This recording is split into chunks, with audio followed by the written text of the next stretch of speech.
Boa tarde a todos.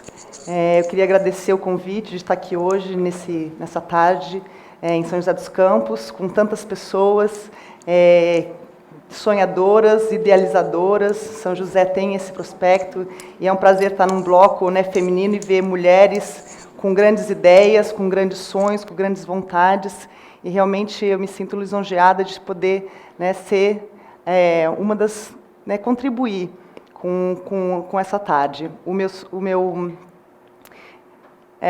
que eu vou, né, querer falar um pouquinho é sobre sonhar é importante, né? Eu, como atleta de natação, eu aprendi a nadar com 4 anos, meus pais eram nadadores, e como atleta você começa a sonhar. E o meu sonho era ir para umas Olimpíadas, que é o que você pode alcançar no máximo no esporte. Mas será que só sonhar é importante? E a gente teve aqui já experiências vivas de pessoas como Cadu, como Alessandro, né, Gina, Irene, das pessoas que participam, que acreditam no sonho. Eu também acredito no sonho. Mas será que só sonhar é importante?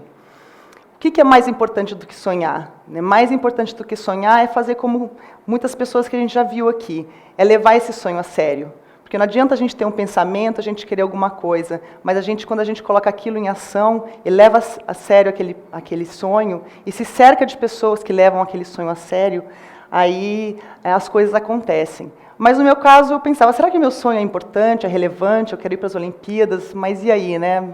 E vai mudar alguma coisa no mundo, o que eu vou estar contribuindo? Então isso aí era uma questão que eu me questionava. E eu descobri que os sonhos não mudam o planeta, não vão mudar os planetas, mas os sonhos, eles mudam as pessoas, eles mudam cada um de nós que está em busca de alguma coisa. Quando a gente busca alguma coisa, a gente melhora. A gente vai em busca de alguma coisa, a gente começa de um jeito, a gente termina de outro. E quando a gente muda as pessoas sim, elas podem fazer uma diferença no mundo. Então, eu estava até conversando com a Gina mais cedo sobre essa questão, e isso aí me tocou muito forte, porque às vezes a gente acha que o pouco que a gente faz, ou o objetivo que a gente tem, eu quero começar uma empresa disso, eu quero começar alguma coisa que não tem nada a ver, eu quero ser... Às vezes a gente acha que não vai fazer uma diferença, mas o nosso sonho vai nos transformar e nós conseguimos, cada um de nós, fazer uma diferença. E... eu queria compartilhar com vocês 4 momentos da minha carreira, né, de atleta que fizeram essa transformação na minha vida. O meu primeiro momento foi atravessar a piscina da pressão. Em 94, eu saí do Brasil para ir morar nos Estados Unidos, porque eu queria estudar e treinar ao mesmo tempo e seguir o meu sonho. Então, eu me mudei para lá, eu tinha 18 anos, não sabia muito inglês, meu inglês, na verdade, era muito ruim, e para ajudar as pessoas a pronunciarem meu nome, que é Fabiola, as pessoas tinham dificuldade, eu falava, me chama de Fabiola. E aí eu comecei a falar, me chama de Fabulous, que significa fabuloso. Só que meu inglês era tão ruim que eu não sabia que eu estava falando para as pessoas me chamarem de fabulosa. Eu passei uma vergonha na hora, fiquei meses assim, até depois que eu aprendi que fabuloso significa fabulosa. Então, meu inglês realmente era muito ruim, mas depois eu aprendi, né, eu melhorei bastante meu inglês. Em 96, 2 anos tinham se passado, que eu já estava na faculdade, tive a primeira oportunidade de conseguir para ir para umas Olimpíadas, teve uma seletiva, e eu não consegui fazer o índice, fiquei a meio segundo, né, do tempo que eu precisava. Aí depois se passaram 4 anos, e chegou as Olimpíadas de Sydney, e era mais uma oportunidade, né, eu já tinha me formado, ficado nos Estados Unidos 6 anos, tinha saído do Tennessee, morar em Nova York, morar na Flórida, justamente para buscar as melhores condições para alcançar esse meu sonho. E chegou a véspera da competição, faltava mais ou menos uns 2 meses, e eu percebi que o meu corpo estava treinado, mas que a minha mente não estava 100% treinada. E surgiam dúvidas na minha cabeça, será que eu estou preparada para esse momento? Será que eu vou conseguir o índice? Será que eu mereço estar em umas Olimpíadas? Então foram surgindo essas dúvidas, né? E eu vi que o meu corpo estava bom, mas a minha mente não estava. E se a minha mente não estava boa, ia ser muito difícil conquistar aquele objetivo, porque a gente precisa estar acreditando no nosso sonho. A gente não adianta só ter a preparação, se a gente, principalmente no esporte, que você tem que ter uma performance naquele momento. Então, eu fui buscar ajuda, Eu aprendi técnicas para trabalhar minha mente, que não é uma coisa que você faz só na véspera da competição, mas você faz um treinamento diário para concentração, para foco, para principalmente você transformar os pensamentos negativos, que às vezes as pessoas falam, pô, não posso ter pensamento negativo. É normal ter pensamento negativo, né? A gente se julga, a gente às vezes questiona a gente mesmo. Então eu descobri que isso era normal, e eu aprendi a transformar esses pensamentos negativos em pensamentos positivos. E eu aprendi a fazer isso focando nas coisas que eu precisava fazer e acreditando na preparação que eu tinha feito. E usando isso, principalmente na hora da prova, foi o que me ajudou, aquele momento da pressão, aquele momento que eu precisava ter aquela performance, a superar, né, e colocar em prática. E eu consegui o índice para as Olimpíadas de Sydney, e eu fui a única mulher, na verdade, na seleção brasileira a conseguir estar na seleção brasileira de natação naquele ano. O segundo momento que eu vivi, eu dei o nome de atravessar a piscina da frustração. E aconteceu mais ou menos entre 2002 e 2003, que eu chamo dos meus anos negros da natação. Era o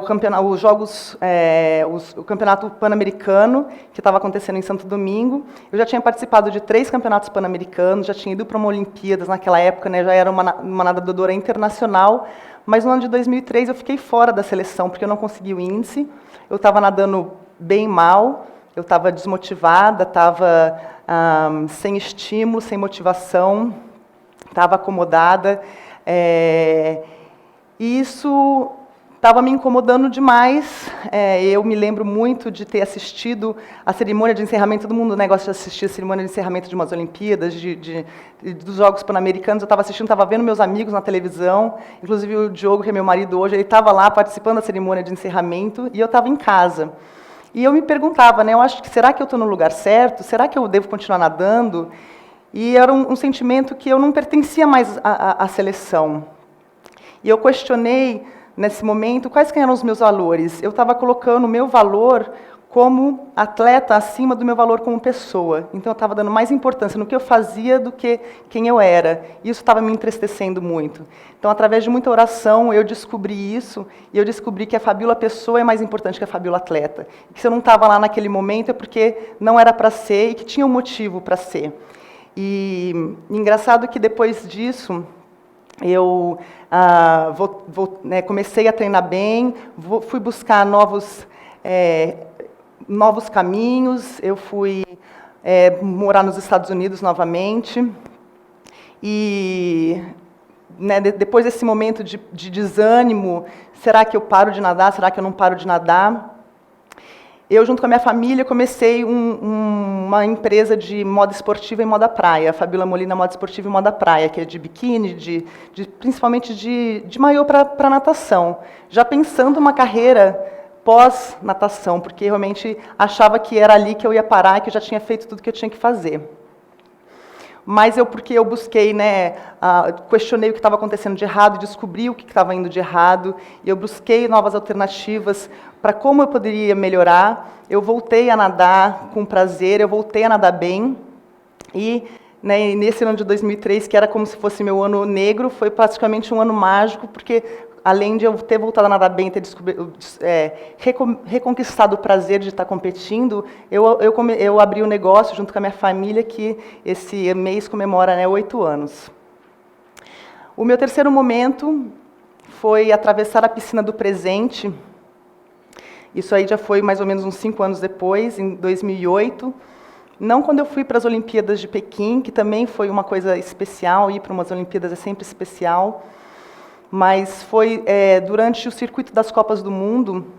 As Copas do Mundo acontecem geralmente em 7 países, e no Brasil ninguém tinha participado de todas as etapas, né? Você ou ia para um país ou você ia para o outro. E essas 7 etapas acontecem num período de 5 semanas, então você não tem muito descanso entre as competições. Você compete sábado e domingo, viaja segunda, compete terça e quarta, viaja quinta, compete sábado e domingo de novo. Eu não estou falando assim, aqui a gente sai do Brasil, vai para a África do Sul, sai da África do Sul, vai para a Austrália, sai da Austrália, vai para Singapura, de Singapura para Rússia, da Rússia para a Suécia, e de Suécia para a Alemanha.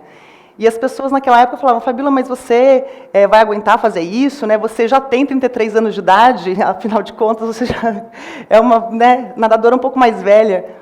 Como que você vai aguentar? Mas naquela época eu estava apaixonada pelos desafios, eu tinha renovado essa minha paixão de estar me superando, de estar nadando bem. E eu aceitei, né, fazer todas as etapas, e no final de todas as etapas eu nadei 42 vezes, né, agora eu até perdi o número das contas das provas que eu nadei, mas eu consegui 17 medalhas no total, né, dessas 5 semanas, sendo 6 de ouro, sendo 8 de ouro, bati 6 vezes o recorde sul-americano.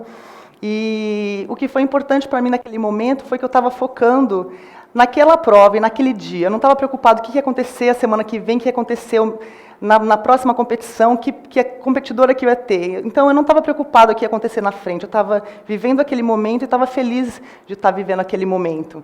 E isso foi um momento que me ajudou. Eu percebi que era isso que me ajudava a estar nadando bem, que é estar focada naquele momento, não estar preocupada. E o quarto momento foi atravessar a piscina com determinação, que foi em 2012, esse ano. Foi um dos momentos mais difíceis, não, foi o momento mais difícil da minha carreira.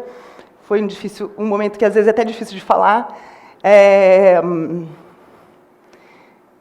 Eu tive um problema com, né, um resultado analítico adverso e não pude competir por 6 meses. Então, você não pode fazer algo que você está treinando e que é o seu sonho, a sua carreira foi construída em cima daquilo.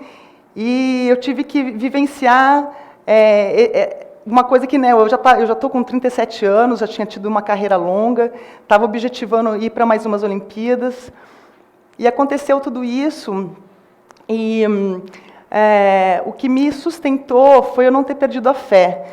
E as pessoas que estavam ao meu redor. Isso foi muito importante na minha carreira, de continuar tendo a fé que eu ia conseguir superar e que aquelas coisas estavam acontecendo com um objetivo. E eu foquei no que eu podia controlar, que era treinar com disciplina, como eu sempre fiz, treinar todos os aspectos da minha vida, né, da parte mental, que é fundamental, da parte emocional, de você estar bem, de você estar feliz, de você ter um relacionamento muito bom, né, com as outras pessoas. E eu sabia que se eu aplicasse todas as 3 coisas que eu tinha vivido nos outros momentos, né, da minha carreira, que você vai, né, a gente vai se transformando e vai aprendendo, que é saber lidar com a pressão, saber aceitar a frustração, saber viver, né, o momento presente, você focar naquilo. Eu sabia que se eu fizesse isso, eu tinha grandes chances de conseguir. E realmente eu consegui o índice para ir para as Olimpíadas de Londres, e foi uma das noites assim mais emocionantes da minha vida, quando você, né, vê o teu tempo no placar, porque você tem aquela chance de fazer, e aquele momento, o tempo que eu tinha que fazer era 1:00:82, e eu fiz 1:00:74. Então, né, são centésimos que estão medindo se você vai conseguir aquilo ou não. E eu descobri, né, que quando a gente leva o nosso sonho a sério, e a gente tem essas pessoas ao nosso redor, o que é importante é a gente mergulhar e dar a largada. A gente tem que começar de algum jeito, né? A gente não pode só sonhar, mas a gente tem que começar e atravessar essas piscinas das nossas vidas, que vão surgindo, cada um com a sua história, cada um com as suas dificuldades, e você vai atravessando essas piscinas e você vai conseguir a vitória. Mas o valor da vitória, para mim, não está só em conquistar um título ou um campeonato, mas de conhecer a si próprio e ser melhor do que quando começamos. E eu queria terminar falando que as pessoas acham que, às vezes, o atleta, né, o que vale é a força de vontade, a determinação, a disciplina. Isso realmente conta muito para a gente conquistar os nossos objetivos. Mas, se não são as pessoas que te cercam, e se não são as pessoas que estão ao teu lado, eu não teria, né, conseguido nem dar a primeira abraçada. Então, se não fosse, né, o meu pai, minha mãe, a minha irmã, o Francisco, a Kelsey, a Alessandra, o meu marido Diogo, os meus treinadores, os meus apoiadores, os meus amigos, os meus parentes e as pessoas que estavam ao meu lado, eu com certeza não teria dado nem o primeiro passo. Obrigado por levarem o meu sonho a sério também. Obrigada.